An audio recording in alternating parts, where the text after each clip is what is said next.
prépare ce dessert à la fraise pour mes invités et il n'en est absolument rien resté, c'était spectaculaire. Ici, j'ai 300 g de fraises et j'ajoute une demi-tasse de sucre. Maintenant, avec un mixeur à main, je vais bien mixer ces fraises jusqu'à obtenir un jus épais et crémeux. J'ai déjà mixé toutes les fraises et regardez le résultat, un jus super crémeux avec une belle couleur. J'ajoute maintenant une tasse d'eau et aussi une tasse et demie de lait.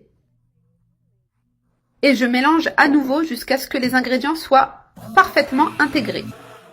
Je passe ce mélange au tamis directement dans une casserole, en retirant ainsi toutes les graines ou résidus pour une texture bien lisse. Maintenant, j'ajoute ici 4 cuillères à soupe de fécule de maïs et je mélange bien jusqu'à dissolution complète puis je mets sur le feu. J'allume à feu moyen et je commence à mélanger sans m'arrêter, jusqu'à ce que le mélange épaississe et devienne une merveilleuse crème à la fraise. Ma crème est déjà parfaitement cuite, regardez le résultat. Super crémeuse avec une texture impeccable. Maintenant, j'éteins simplement le feu. Je verse cette crème dans un grand pichet pour faciliter le service. Regardez cette délicatesse, cette belle couleur et ce parfum délicieux. Ce dessert est très facile à préparer.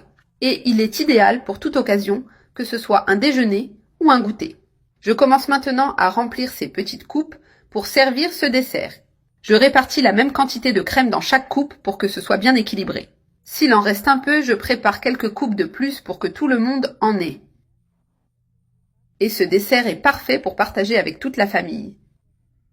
C'est vraiment une merveille, très crémeux et délicieux. J'ai déjà rempli toutes les coupes. Maintenant, je les mets au réfrigérateur pendant 30 minutes, Dadali, pour que la crème refroidisse et prenne de la consistance. En attendant, je vais préparer la garniture. Je mets dans une poêle une demi-tasse de sucre et j'ajoute 2 cuillères à soupe d'eau. Je mélange bien et je laisse le sucre fondre et commencer à caraméliser. C'est le point idéal du caramel. Il doit rester clair, exactement comme vous le voyez. Maintenant, j'ajoute une cuillère à soupe de beurre. Et je mélange bien jusqu'à ce que le beurre fonde complètement dans le caramel. Il a parfaitement fondu. J'ajoute maintenant 150 g de fraises coupées. Je mélange bien pour que les fraises s'intègrent à ce caramel. Et je laisse cuire pour qu'elles libèrent tout leur jus et forment une sorte de confiture. Les fraises cuisent ici jusqu'à obtenir une sauce avec texture de confiture maison. Le parfum est tout simplement irrésistible. Et regardez, ma confiture de fraises est déjà prête. Elle reste un peu liquide à cause du jus naturel des fraises. Et maintenant, c'est le moment de mettre cette confiture au-dessus de chaque coupe avec la crème. Regardez cette gourmandise. Quel dessert joli, élégant et plein de saveurs. Ce dessert est très facile à préparer. Et il est parfait à tout moment. Je le remets au réfrigérateur pour bien le refroidir et que tout soit parfait. Et voilà, mon dessert est parfaitement froid, bien ferme et super crémeux.